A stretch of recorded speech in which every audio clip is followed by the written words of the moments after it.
Pernah kebayang nggak? Ada seorang putri yang lahir dari buih sungai, dan dari dialah sebuah kesultanan besar berdiri? Nah, hari ini kita bakal kupas tuntas legenda luar biasa dari Kalimantan Selatan, kisah Putri Junjung Buih, yang jadi cikal bakal Kesultanan Banjar.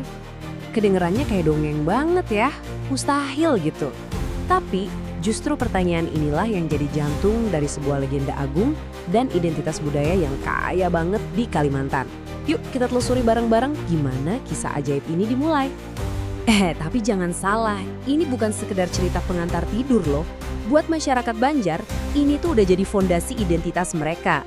Sebuah kisah asal-usul yang jejaknya masih kerasa banget sampai sekarang di Kalimantan Selatan.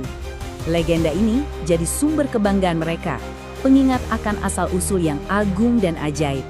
Ini jadi bukti nyata gimana sebuah cerita bisa benar-benar jadi jiwanya sebuah peradaban.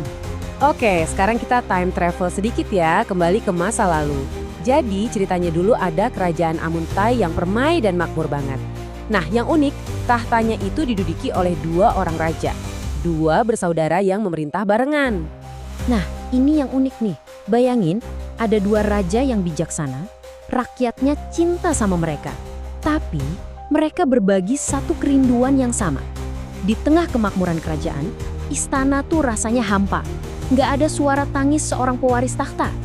Kebayang dong gimana ramenya seluruh kerajaan pasang adik, Raja Sukmaraga akhirnya dikaruniai putra kembar.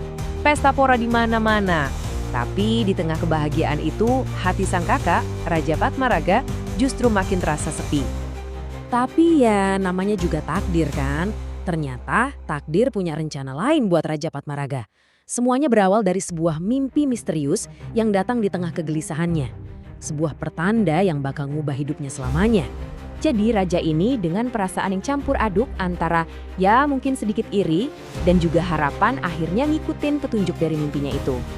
Dia nggak sendirian, tapi ditemenin sama pengawal kepercayaannya, Datuk Pujung. Udah berhari-hari bertapa, tapi kok kayaknya nggak ada jawaban sama sekali ya.